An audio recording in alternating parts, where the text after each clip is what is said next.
Hi everybody, welcome back to our channel. I'm back with a new video. In today's video, I'm gonna let you guys know how can you activate SSL in Hostinger. To activate SSL certificate in Hostinger, you could follow these steps. Now, first of all, you want to go ahead and open up your Hostinger application and then log into your account. When you're logged in, it's gonna take you to the home page. So here you could see options like this.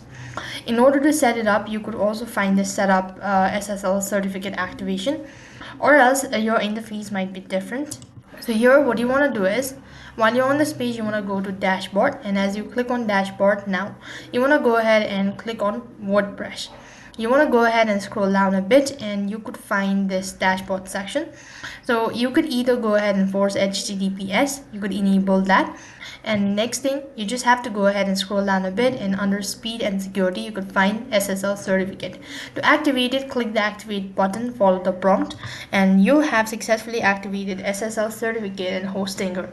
That's all for this video. I hope the video was helpful. Make sure to like, share and subscribe to our channel. Thank you for watching. See you in the next video.